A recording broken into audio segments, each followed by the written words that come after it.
66万以上啊，那这是在月薪的部分。另外还有200万的一个激励金啊，所以整个2.5年的一个合约总值超过了2000万啊，谢谢各位。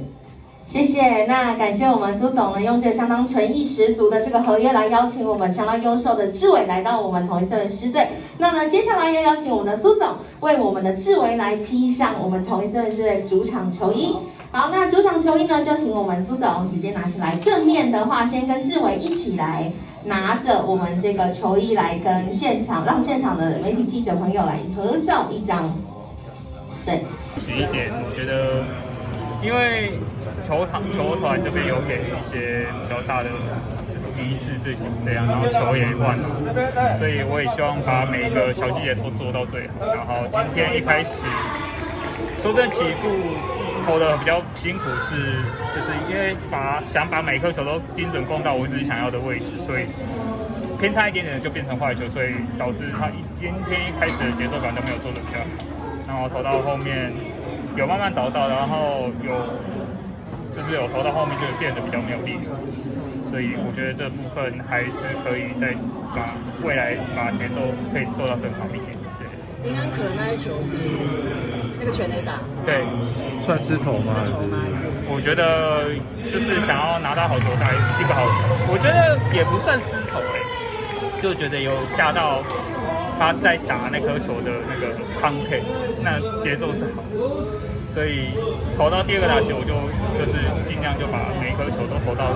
就是自己更想要的位置，所以就变得投了有点在投他的感觉，但是心里不是这样想，就想要把它投到最好的位置。然后老实说，今天的控制的确是没有在对方球控制的确没有到像自己的预期这么好，就觉得未来可以再好好的朝这个方向去努力。都不错啊，然后有些状况来的时候，他也都可以把它处理起来，危机处理也都很好。整个控球上面，也就像我们跟赛前一样，就是我们前面在看的他的状况其实都不错。第一场其实这样已经算很好，但是看起来用球数还算偏高的。的确啦，这在他台湾的第一场，那看起来是心里比较兴奋。那所以说在控球上面，或者说还在摸索对于台湾打者的一个习性这样子。投到6局的投篮，6局之后其实安可让他下去。其实那时候在第5局或是第6局的时候，其实会考虑说要不要让他直接就下来，因为那时候用球数大概80几分嘛。那后来跟投手教练那边商量，就是说希望说他可以再投一局，然后看他的一个能力到哪里。那当然后续可能就是处理安可完之后，我们就想说要直接把他换掉。但后续医生上去没有把整个局势压下来，那是更可惜的。